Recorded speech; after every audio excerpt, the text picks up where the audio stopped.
Perfect. So if anybody happens to be watching this on the YouTubes, be sure to put your questions in the comments there as well, because we can answer questions. And for those of you who are on Zoom, then be sure to put any questions in the chat as we go. We'll get to them at the end. We're going to let Chef Nikki do her bit and talk all through, what she has to share with you guys today. And then for any questions at the end, you can put them in as they come up in your mind or save them for the end. But we are very excited to have you here again for one of our talks. People love learning about food with you, Nikki. And for those of you who don't know, I'm Dr. Megan Graff with Movement RX. I'm one of the physical therapists, and I help with a lot of different behind the scenes things, and I'm getting more and more experience teaching online as well. I think as we kind of all are to some degree, getting very familiar with Zoom. So Nikki, I'll let you talk a little bit about yourself, your background, and what you're here to teach us about today. Okay, well, thanks for having me. I'm excited to be here today because, funnily enough, grocery shopping is one of my favorite activities. I used to joke when people would ask me what I do for a living, instead of telling people I was a private chef, I would say I was a professional grocery shopper and professional dishwasher, because I probably did just as much of the other two as I did of the cooking.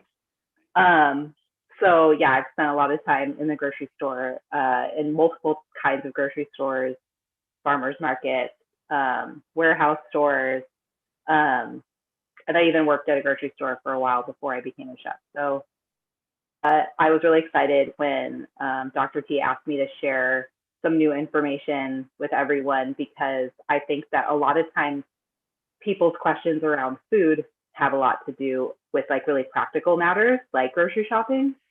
And for some people who aren't like me, grocery shopping is like a dreaded task. And it's just like, how quickly can I get in and out? Sometimes people have a hard time with their grocery budget. Sometimes people have a hard time knowing what to buy. And so I'm here today to kind of help people get some more tools for that process that everybody has to do. Everybody has to go food shopping. So yeah, that's why I'm here today. Yeah, it's exciting. So what's the first thing that you are going to share with us? I know there's a few different things that we'll touch on, but what's the first? I see some groceries there on your counter. Yeah, I did a grocery shop here. I'll do a little pan over. I did a grocery shop this morning just to like be prepared with a bunch of items that I could explain why I buy them in this particular way. I would say that probably, we've all heard the idea that you need to stick to the perimeter of the grocery store. Like, I think that that's a pretty common refrain when it comes to like how to navigate the grocery store in a healthy way. Can you explain that a little bit if somebody's not familiar with that? Yeah, absolutely. So on the perimeter of a grocery store is where you have like your produce, the produce wall, and the dairy wall, the dairy case. Usually the meat case or butcher is along the perimeter.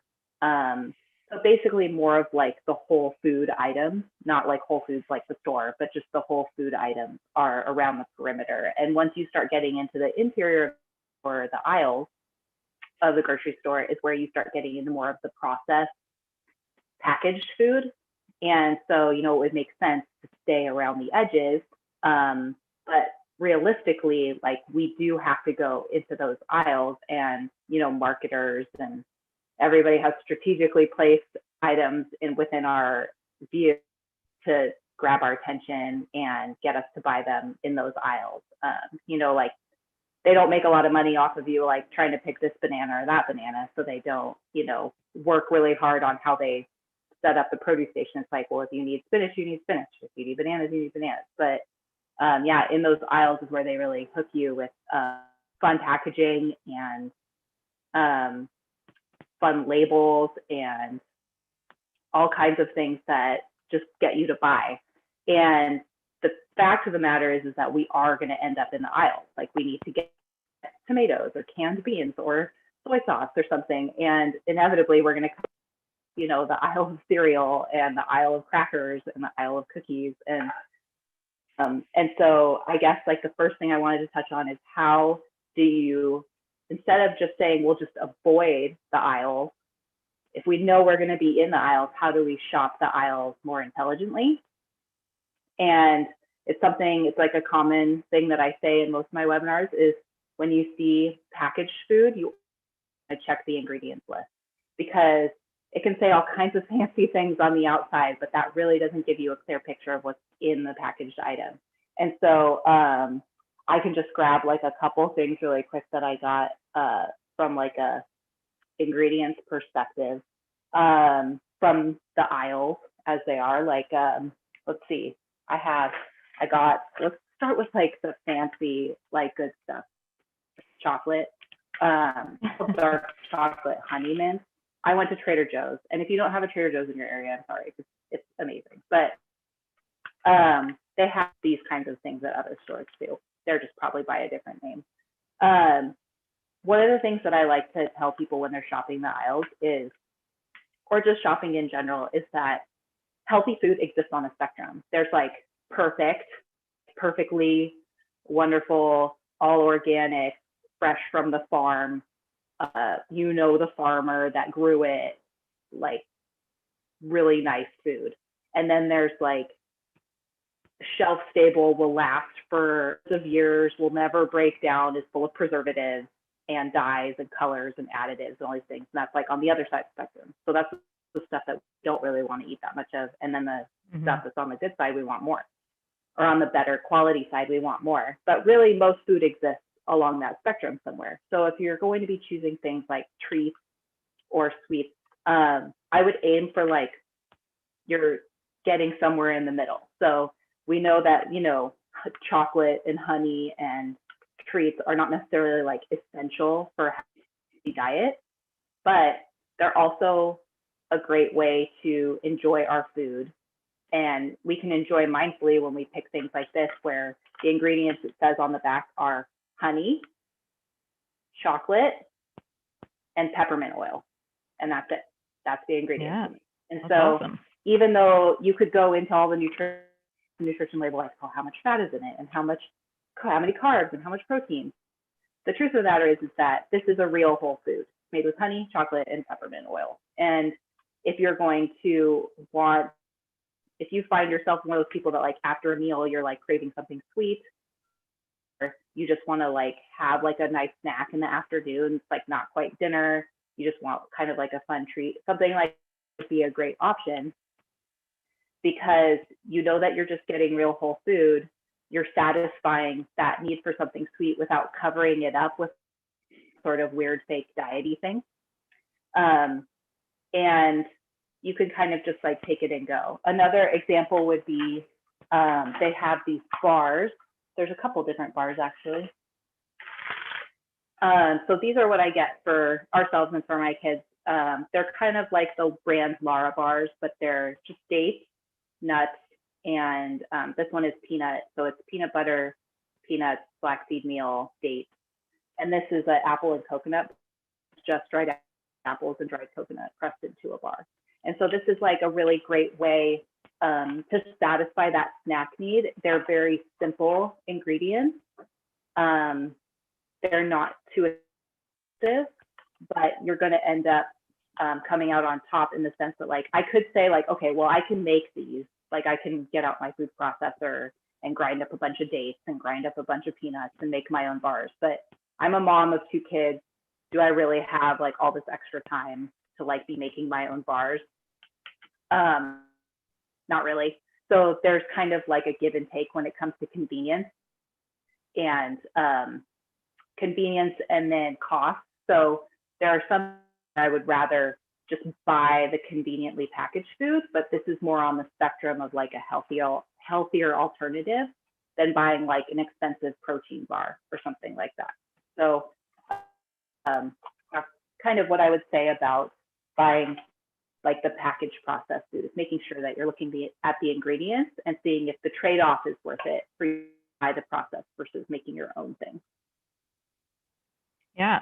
And so what are some of the other tips? Because I think that is one of the biggest things, definitely when it comes to processed food, because like you said, the canned food and certain boxed foods, like they're going to be unavoidable in being able to buy, and knowing, okay, there's these two things, so this one has cooler packaging, but is that really better for me? And just taking that time to flip it over, look at the ingredient list, and if you don't understand half the words, like you don't need to be a nutrition scientist to know. If you can't pronounce it and you have no idea what it is or what it means, like, and there's another one that says, you know, the dates, peanuts, and flaxseed, that's more often than not going to be your better choice. So that's, I think, huge when it comes to that.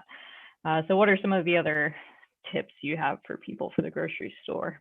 Oh man, a big one for some people is waste. People go to the grocery store and a lot of times will avoid buying like a lot of produce. They'll get a lot of shelf stable items because they're like, oh, well, this will last. And then kind of shy away from produce, because I think a lot of people end up buying stuff out of like this optimism that they're going to use it, and like, I'm going to make these big salads all week and I'm going to make all this stuff. And then they end up not using it, you know, come like a week and a half later, they look in their produce store and there's like some soggy, weird stuff that they forgot about. And so one of the things I love to do when it comes to produce is I actually get a farm box. So I have a box that arrives at my door and I just ordered it online. This is something that I actually started when the stay-at-home order started in California last year. Oh my gosh, almost a year ago. And it's been actually super great because back then it was, everybody remembers, it was really hard to get to the grocery store. There were all these new rules. Everybody was really freaked out about COVID, and a lot of things were sold out because people were buying like crazy. And so I started looking around for a CSA box, and I found one in my area, and it gets delivered weekly. And so I do get a lot of fresh produce in that. But when I want to supplement from the store, what I aim for is stuff I won't be getting a lot of in my grocery or in my produce box. And so I'll get things like avocados, and I'll make sure they're not like super ripe right away. That way they'll kind of ripen over time and they don't get bad. And we use those pretty quickly in my house. Other things like buying root vegetables. So like I have a bag of carrots here. Getting something like this where it's the whole carrot and not buying like the baby carrots that have already been like peeled and cut into these like, artificial shapes. These are going to last a lot longer. And like, I can just as easily cut these up into sticks if I want them to be smaller, but then I can also repurpose these for roasting for a side dish or chopping up into a soup or shredding into a salad. Like, they're really versatile, and root vegetables will last a long time. So getting things like, or even squashes. So like butternut squash, root vegetables like beets or turnips or parsnips, carrots, potatoes, sweet potatoes, that those tend to last a really long time. When it comes to fruit, stuff with peels, like heavier, like citrus or apples, tend to last a long time, especially if you keep them in the fridge. Bananas, once they start to go a little bad, then you get to repurpose those for banana bread. So really kind of thinking ahead, like, okay, well, if I don't get to this in time, what else can I use it for? Or how many applications can this particular thing like be in my house? Like with the carrots, can it be in a salad and a snack and this? And so I go through them more regularly. And then a thing I see people do all the time is buying tons of lettuce, and then the lettuce going bad and wilting really quickly and getting all slimy. Mm-hmm. And so my big tip with, and I have some right here, sorry, in the microphone, but I'll get stuff like spinach and arugula, because I can use these fresh in salads and have them be like in a cold dish. But spinach and arugula also, or even kale, like a baby kale, also cook up really well. So you can use them in warm dishes or use them to soup, which you can't really do with like a mixed green or romaine. And so if I'm going to be kind of supplementing my produce box with some greens, some extra greens, I try to go for like the heartier, more bitter greens or stuff like spinach that you can saute into eggs for breakfast, or you can use for a salad, or you can use for dinner, or you can throw in like a green smoothie. I just find that I use it a lot quicker and I end up not wasting it as much. because they kind of list time better than like a baby greens or even a romaine, which can kind of get sort of wilty in the fridge. So when it comes to planning for produce like that, so when it comes to your clients, because you're an expert grocery shopper, so I know it's probably a little easier for you to walk in and have an idea of what you want to grab, but in general, is it better if somebody like has a list and has a plan when they go in, or maybe does it more so depend on the person? What do you recommend as far as that goes when it comes to, one, making sure you're not buying so much that you end up wasting it, or, what's your recommendation there? Yeah, totally. I go in with a list usually, unless I know exactly like, okay, we're at yogurt and bananas, like then I'll just go in and grab it. But and other things along there, because they're like, oh my gosh, I need this. Oh my gosh, I need that. But I do keep a list, and most of us buy pretty much the same things every time we go to the grocery store. Like, as much as we say we would probably like variety, that was one thing that was funny about being a professional chef is for people is I would ask them about what I want this and this and this. I would ask them like, well, what do you normally eat? And usually people don't deviate from their typical meals every week. I mean, I don't even really do that. We usually have some variation on the same meals every week, just because you just have your go-tos and it's easy. And especially with kids, like they get used to certain things and they expect them. And so I kind of have a general idea of what it is that we eat. And then I look before I go grocery shopping, or if I know I need to stock up pretty soon, I'll take a look in my pantry and my fridge and see what do I have and what could I add to this to make more meat. So for example, I have a bunch of ground meat in my fridge. I have garlic, I have onion. I already knew I had all those things. I have some sweet potatoes. So I'm like, oh, I could probably make chili. And so when I went to the store, I bought some like fire roasted tomatoes. I always get my tomatoes organic in the can. And these have green chilies added to kind of make the chili flavor come out more. And then I got some black beans to add to it if I want. And then what else did I get? I also got the avocados that I could use for that. If I wanted to top it with avocado, I got some Greek yogurt, which I can also use to top instead of sour cream. So like the yogurt can be used for breakfast because my husband and my son eat yogurt every morning. And but I can repurpose it for other too. So a lot of times what I'll do is I'll write down a list instead of writing it down according to like what meal I'm making. I'll usually think about the store that I'm going to, which I'm usually pretty familiar with because you usually just go to the same neighborhood store every time you go. If you go to Costco, you kind of know the layout of it. And so I'll actually write down a list based on what direction I walk through the store so that I don't miss anything and have to like backtrack somewhere. So like I know as soon as I walk into Trader Joe's, I'm like right in the produce section. So I write down produce first, and then I come up to like the bread, peanut butter, jam section, write down what I need from there. And it kind of helps me not forget things, and then also just like flow through the store more quickly. That's how I did it when I had clients that I was cooking for. I would always write it down kind of according to the store I was going to, because some stuff I don't get from Trader Joe's, I get from other places, because either one, I like the quality better somewhere else, or two, it's more cost effective somewhere else.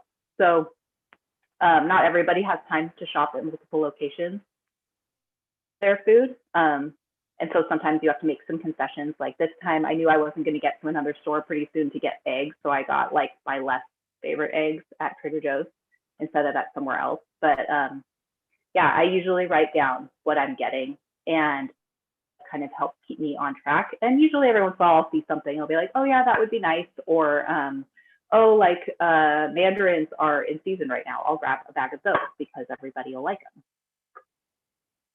Nice.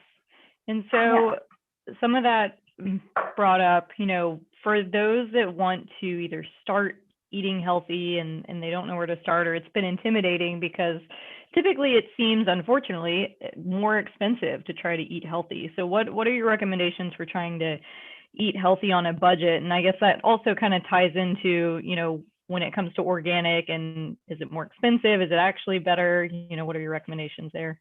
Mm-hmm. Yeah, so I'll tackle the organic question first because people ask that a lot. Like, organic, is it just like for more expensive? And does it actually matter if you get organic or not? And the answer is it depends. Certain things I will buy organic because of the quality issue and the pesticide issue with produce. So you can go on to the Environmental Working Group website and look up Clean 15 and Dirty Dozen, and that's a great place to start when you're trying to eat more organic foods and less conventional foods, but you don't want to like be just shelling out dollars for no reason. So for example, I have just regular avocados organic versus conventional. There really is no difference in quality, in food quality, and how they're grown. Really the only difference is they can charge you more for organic. So that's one of those situations where if you're buying organic avocados, you don't have to, unless that's something that's really important to you to like just support organic farming practices, then go for it if that's where you want to like put your money towards. But there are certain things that it's not necessary to get organic. Usually with greens, like the spinach and the arugula, or herbs, I'll get organic. Berries, I'll get organic. Anything with a big peel, like oranges or grapefruits or things like that, I won't buy organic. So that's a great start, is that list will give you some ideas. Anything where I'm getting like a dairy product, I'll usually organic and meat. And especially if it's like a more fatty cut of meat, so like a pork shoulder or pork butt or something like that, I'll try to aim for more organic stuff. And so yes, there is a trade-off cost-wise, but I feel like in those particular cases it's justified. So when it comes to actually like budget, thinking about budget and worth your money and not worth your money, for people that will come down to like your personal lifestyle and your preference. So for me, stuff like, I use an example like granola. So granola is really expensive to buy, but to actually make granola is really inexpensive. And for me, making granola isn't challenging. It doesn't take too much time. I mix a bunch of oats, a bunch of nuts, some coconut flakes with some maple syrup and some seasoning, and then I bake it for a little bit because I'm home anyways. It's not really too far out of my way to do it. And so that's something where like I'll buy a giant thing of oats. I know I'll use these for recipes for making oatmeal or like overnight oats for the morning. I'll make bars for my little snacks, but then I can also make granola, my own granola if I want to. And buying, bulk seeds and bulk nuts is fairly inexpensive compared to buying a small package of granola for $7. That's gone after maybe 4 times of eating it. So that's an example of where I would save some money by doing it myself. Another example is yogurt. So like buying the prepackaged smaller yogurts versus buying like a large, more like bulk size yogurt where you can just portion out. I know my son eats the same exact yogurt every day. He has yogurt, peanut butter, frozen blueberries, honey, and a sprinkle of protein powder every morning. And it's funny because he just expects it every morning, but because we know he eats that, we portion it out for him into like our Tupperware. We have little bowls. And that way I'm avoiding one, like the sugar and everything that's added in those individual cups. I'm avoiding paying for the extra packaging. I'm avoiding, kind of the ecological impact of all that extra packaging too.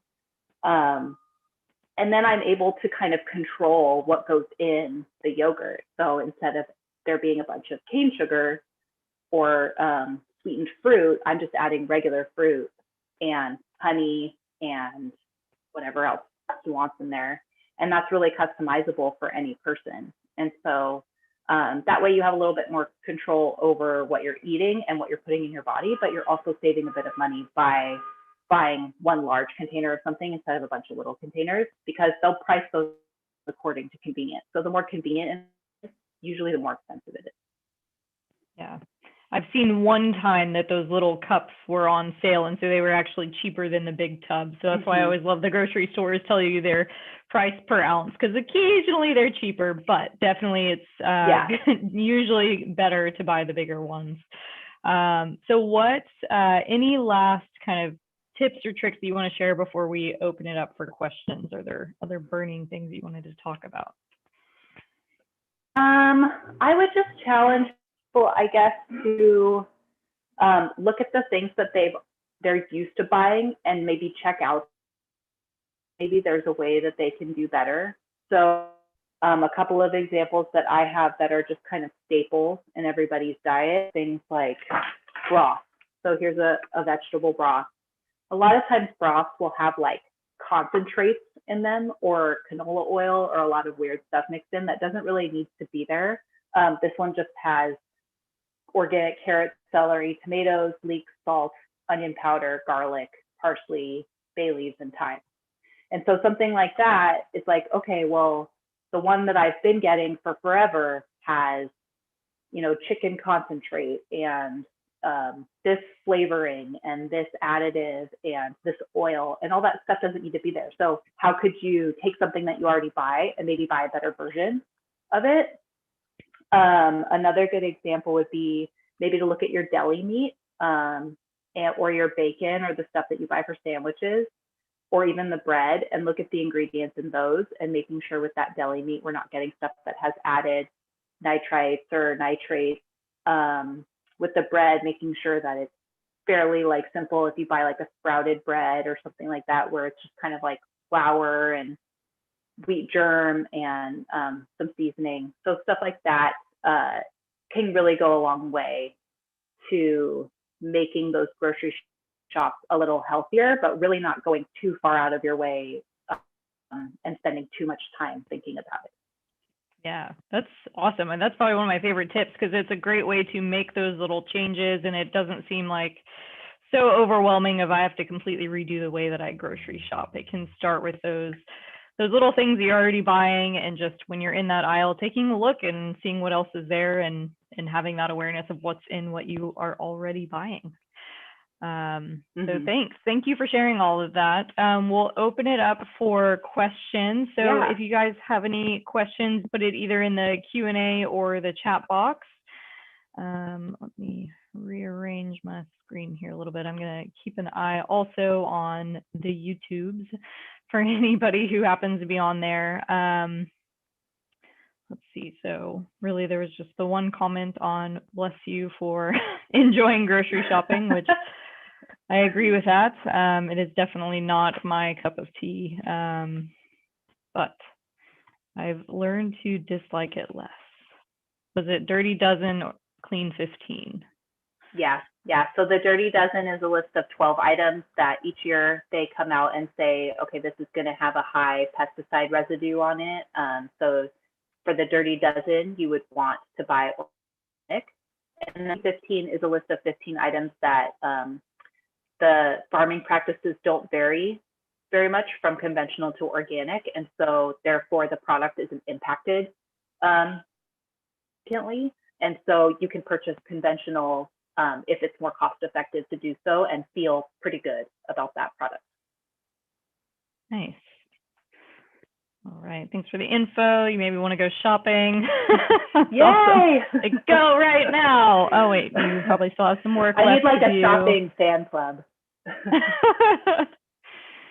You can definitely start like a Facebook group for people who enjoy grocery shopping. I know. Yeah. Oh my gosh, grocery totally. shopping gets you out of the house. Yeah. I know the other day 100%. I actually like put jeans on and a real shirt, because I live in workout clothes for work. So to actually like put on not workout clothes to go out of the house, I was like, man, now grocery shopping is the thing you dress up for in COVID world. Totally. So let's see, could you comment on non-GMO, I guess, versus GMO? Yeah, GMO just genetically modified organism. And for somebody who's conscientious about that, there are a lot of products that have the label on there that say non-GMO.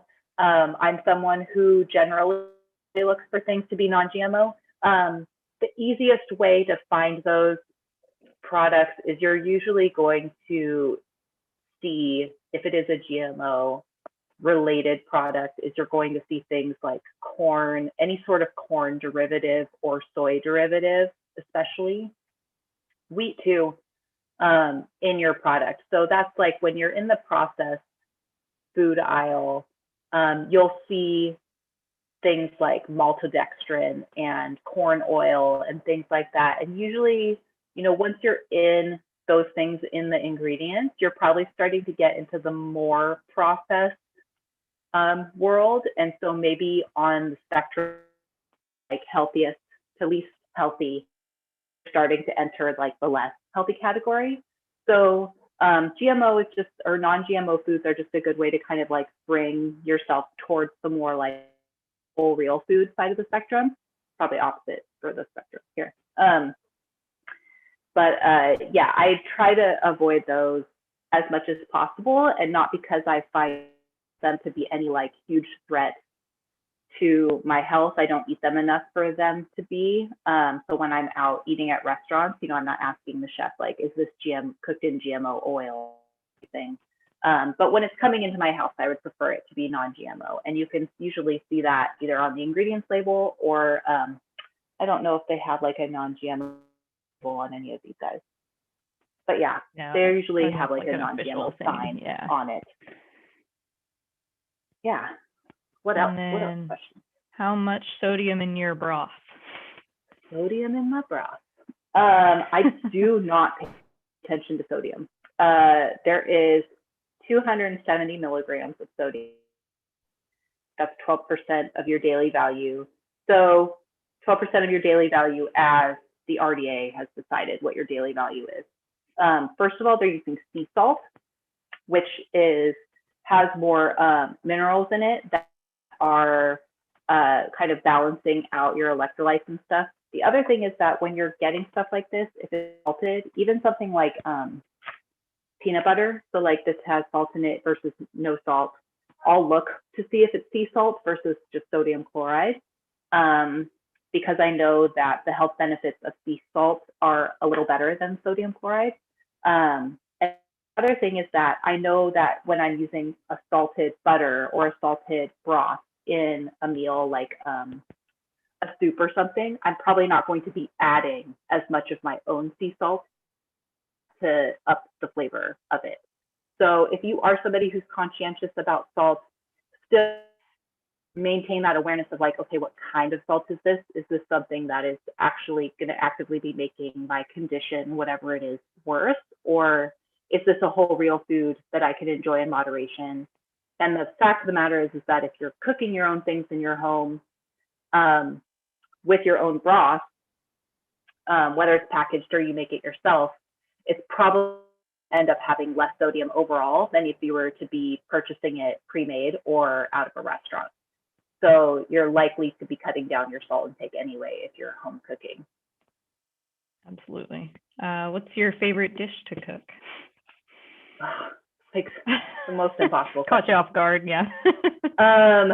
Most favorite dish to cook. Anything that like turns out exactly the way I want it to because of what I'm craving right then. So, if it's like a cold, like rainy night, which never happens here, but if it's a cold, rainy night and it's like, I really want this like really good stew or short ribs with this potato mash, like that could either be a really good dish if it comes out exactly the way I'm intending it to, or it could be kind of like a big flop if like something happens and like the potatoes are like gummy or something. So I would say that really like the outcome of the meal is more important to me than what it actually is. I do love making anything kind of more ethnic or that has a lot of spices or like different ingredients, like using plantains or